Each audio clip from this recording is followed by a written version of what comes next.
আসসালামু আলাইকুম। মোবাইলটি ডেড অবস্থায় আমার কাছে নিয়ে আসছে, তো খুলেই দেখি বিভিন্ন সেকশনের স্টিলগুলো খোলা।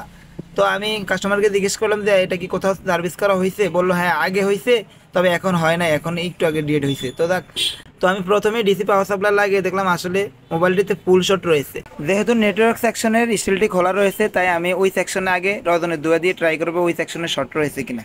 তো দেখতে পাচ্ছেন নেটওয়ার্ক সেকশনে কোনো প্রকার শর্ট নাই, কোনো প্রকার কালো হইতেছে না বা গরম হয় না। আমি হাত দিয়ে দেখলাম, তো আমি আরও ভালো করে ট্রাই করে দেখলাম, তা তো দেখলাম না, এই সেকশনে কোনো শর্ট পাই নাই। তো আমি এখন চার্জিং সেকশনের বিপিএস লাইনের বাক কয়েলটি তুলে দেখবো যে আমার বিপিএস লাইনের শর্ট না ভিভ্যাট লাইনের শর্ট। তো আমি এখানে কোনো প্রকার শর্ট না পেয়ে চার্জিং আইসির পাশে বড় ক্যাপাসিটারটা আমি সন্দেহজনকভাবে তুলে চেঞ্জ করে দেখলাম যে তা তো আমার কোনো প্রকার কাজ হয়নি, শর্ট যায়নি। আমি আবার কয়েল লাগালাম, আবার দেখলাম, তারপরও আমি দেখি ব্যাটারি কানেক্টরে শর্ট রয়েছে। তো এরপর আমি চার্জিং আইসিটা তুললাম, তুলে রেখে আবারও চেক করলাম।